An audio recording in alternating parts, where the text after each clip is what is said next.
Hai Sobat Sanak semuanya, selamat datang kembali di channel Banjar Alkisah. Pernikahan merupakan bagian dari kehidupan manusia yang sangat penting untuk melanjutkan keturunan dan dianjurkan dalam syariat Islam. Sudah sewajarnya seseorang melaksanakannya dengan kemeriahan dan keistimewaan. Bagi orang Banjar khususnya di benua asalnya Kalimantan Selatan, penghormatan terhadap wanita sangatlah besar. Maka dari itu, jika ingin meminang gadis Banjar, harus mampu menyanggupi jujuran atau mas kawin yang diinginkan keluarga dari pihak wanita. Setiap acara demi acara juga banyak dilaksanakan di kediaman pembelai wanita. Inilah acara demi acara yang akan diulas Banjar Alkisah sebelum naik ke pelaminan dalam pernikahan Banjar.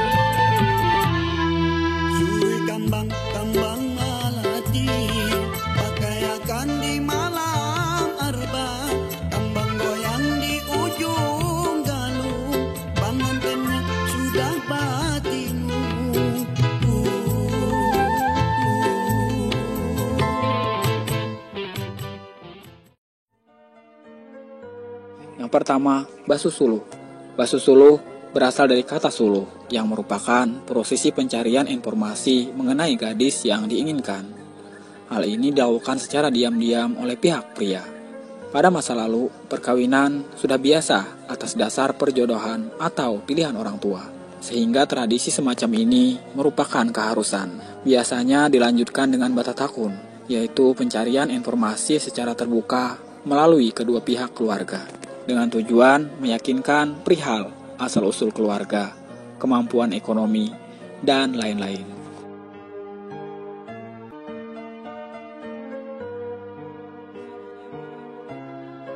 Selanjutnya ialah badatang, acara meminang secara resmi oleh keluarga calon pembelai pria terhadap calon pembelai wanita. Secara tradisional, dalam acara ini terjadi dialog dengan bahasa Banjar serta diisi dengan berbalas pantun antara dua keluarga. Apabila lamaran diterima, kemudian ditetapkan beberapa kesepakatan antara lain mengenai besarnya jujuran atau mas kawin, hari mengantarkan mas kawin, serta menetapkan hari perkawinan.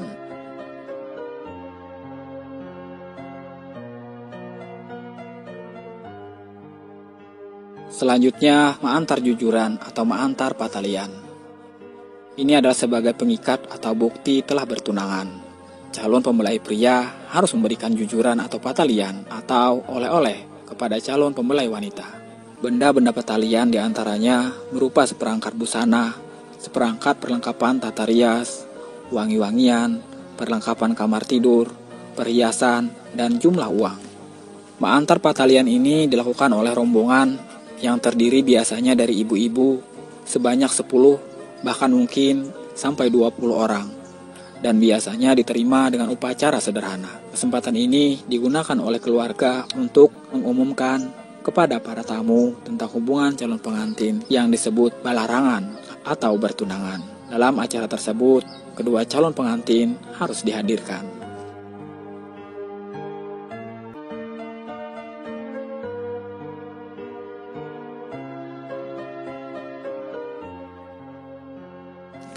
Selanjutnya, bapingit merupakan salah satu tahap yang harus dilewati oleh seorang gadis menjelang hari pernikahannya. Intinya, calon pengantin wanita dikurung selama seminggu dengan maksud untuk menghadirkan dari hal-hal yang tidak diinginkan. Sesuai perkembangan masa, acara bapingit kini semakin dipersingkat antara 2-3 hari saja. Pada masa bapingit, calon pembelai wanita tidak diperkenankan dikunjungi oleh calon pembelai pria atau pemuda lainnya. Selama masa bapingit, calon pengantin wanita benar-benar harus mempersiapkan lahir dan batin untuk mengarungi bahtera rumah tangga.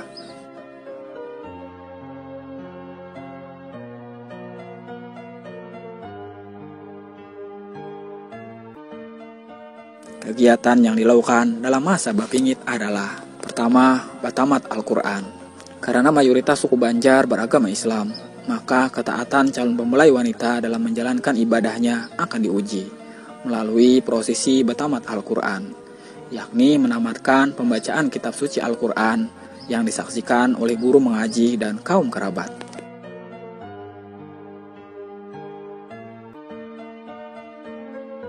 Bakasi dan Batimung. Inilah saat intensif melakukan perawatan dan pembersihan diri calon pembelai wanita agar terlihat cantik dan segar.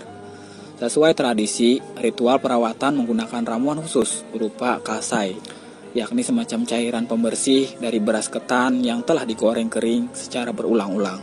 Selain itu, calon pengantin melakukan ritual mandi uap air wewangian, dalam istilah Banjar disebut batimung, agar pada hari pernikahan tubuh menjadi bersih dan tidak banyak mengeluarkan keringat.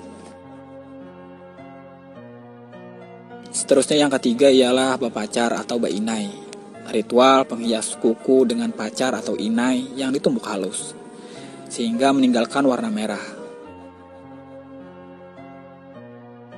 Yang keempat ialah badudus atau bermandi-mandi, merupakan prosesi mandi menyucikan diri calon pengantin, menggunakan air dicampur bunga-bunga dan air jeruk, dilengkapi dengan mayang dan air kelapa gading. Prosesi badudus ini dilakukan selepas bapingit, 2 atau 3 hari sebelum upacara perkawinan. Ritual tersebut bisa dijalankan serentak oleh kedua calon pengantin atau di rumahnya masing-masing. Untuk memandikan dipilih 5 atau 7 orang wanita tua dari keluarga terdekat. Rangkaian prosesi ini diwarnai dengan detail perlengkapan dan dekorasi berwarna kuning. Antara lain, pada lalangitan berupa kain kuning yang direntangkan pada bagian atas lokasi berlangsungnya prosesi. Bagi masyarakat Banjar, warna kuning selain merupakan warna yang memiliki arti kebesaran dan keleluhuran, juga dipercaya bisa menjadi alat untuk melindungi dari pengaruh roh jahat. Dengan demikian, calon pengantin juga memakai sarung warna kuning saat melakukan ritual badudus untuk melindungi dari hal-hal buruk yang tak diinginkan. Acara adat badudus juga disertai oleh perlengkapan yang syarat akan makna. Acara badudus ini diakhiri dengan pembacaan doa selamat dan batamat Al-Quran bagi calon pembelai wanita maupun pembelai pria. Kulit putih bersih merah di pipimu, dia Aisyah, putri Abu Bakar, istri Rasulullah. Sungguh sweet Nabi mencintamu, hingga Nabi minum di bekas bibirmu. Bila marah, Nabi kan bermanja, mencubit hidungnya. Aisyah, romantisnya cintamu dengan Nabi, dengan baginda kau pernah main lari-lari, selalu bersama hingga ujung nyawa kau di samping Rasulullah.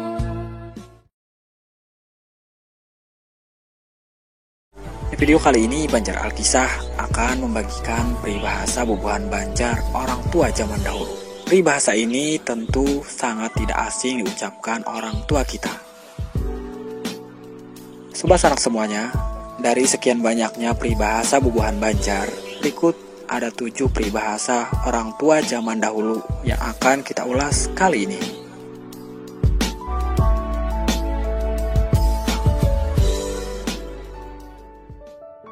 Yang pertama, di Banua saurang kaya macan, di Banua orang kaya acan.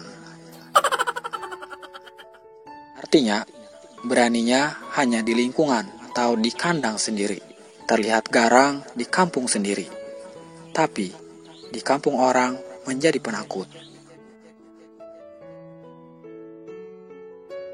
Yang kedua, diigut layat, dibuang sayang. Artinya menghadapi situasi yang penuh dilema. Dipertahankan tidak enak. Kalau ditinggalkan masih ada rasa sayang.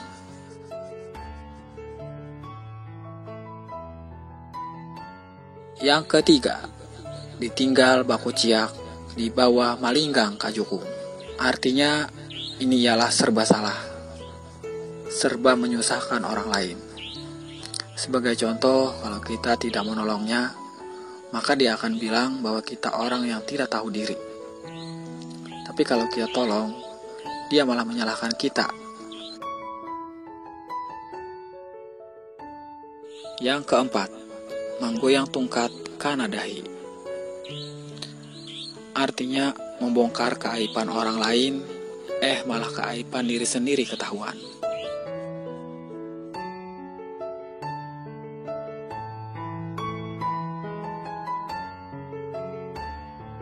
Yang kelima, dalasan jadi habu, jadi harang. Artinya, siap menerima konsekuensi apa saja. Kala berperang, sudah siap dengan resiko apapun, karena sudah tertanam tekad yang bulat.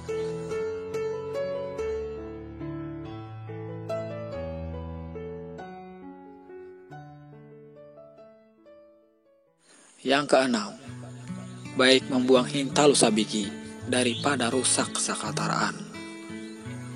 Artinya, lebih baik mengorbankan satu orang daripada merugikan orang banyak.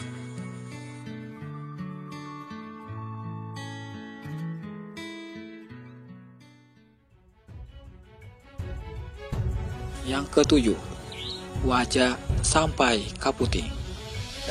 Dengar sabarataan Banua Banjar, lamun kada dibalas lawan Banyu Mata Wandara, marikit dipikuti kompeni Walanda. Haram menyerah, wajah sampai ke puting.